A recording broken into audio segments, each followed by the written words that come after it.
DHS could come knocking on their doors at any second. And they say with their applications for visas still pending, the law firm that they paid shut down, leaving them in legal limbo. Despite their deportation worries, two of those immigrants are sharing their stories with Eyewitness News investigative reporter Kevin Ozebek, who joins us now with the 7 on Your Side investigation. Kevin. Well, David and Michelle, a few weeks ago, 7 on Your Side told you about this mass lawsuit against Alexandra Lozano. She was a Washington state-based immigration attorney who allegedly marketed herself as the lawyer of miracles. Well, that attorney now faces a mass lawsuit. But even some of her clients not part of that suit say they are terrified because they don't know what will happen with their visa applications. Tengo mucho miedo. I'm very afraid, says Lucia Garcia, as she worries she'll soon be separated from her 3 U.S.-born adult children. 2 years ago, she signed this contract with the Alexandra Lozano immigration law firm. For $11,900, Lucia signed up for legal help to obtain a humanitarian visa and a work permit. She says she worked hard selling donuts on the streets of LA to pay the monthly legal fees. But Lucia says with her case still pending, Alexandra Lozano, seen here in a picture that's included in a lawsuit against her, shut down her nationwide law firm, which had a suite inside this Commerce office building.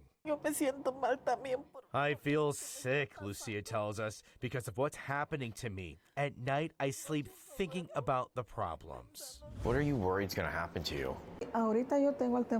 Francisco Cruz tells us she's worried ICE will come right to her front door. She's lived in LA since 1989 and went to Lozano's Commerce office and signed this contract for $12 grand worth of legal services, but says she does not know the status of her case. Francisca tells us she feels bad because it was her husband's savings. 2 months ago, DHS sent out this notice saying if you were represented by Alexandra Lozano and have petitions or applications pending, we need an updated mailing address to continue processing your case. Some other clients have now sued Lozano, accusing her of using images of the Virgin of Guadalupe in her marketing materials to convey the impression she's capable of miracles. The suit also alleges Lozano filed fraudulent paperwork for some immigrants, claiming they were abuse or trafficking victims, often without their knowledge or their consent.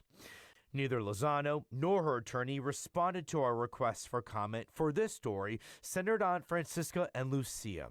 But Lozano's attorney told 7 on Your Side last month that she's helped thousands achieve legal status and that Alexandra denies the allegations that have been raised by a small number of the thousands of individuals she has represented.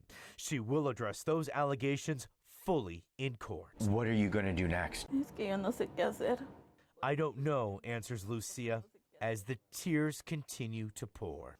And in just a few days, she has a court hearing, and she is terrified that after that, she will be sent out of the U.S. Now, both Francisca and Lucia say they have registered to join that mass action lawsuit. The Seattle area attorney leading it says more than 5,000 people have now signed up to join, and that includes about 220 people just here from the LA area. This suit also alleges that Lozano amassed a fortune with her firm. And Michelle and David, that fortune allegedly includes a huge real estate portfolio, as well as the fact that she was jetting around this country in a pink private plane. Oh, man. Absolutely tragic. And I hope maybe somebody can come forward and help them out. Another attorney, perhaps. There are multiple pro bono attorneys helping these people all across the country right now.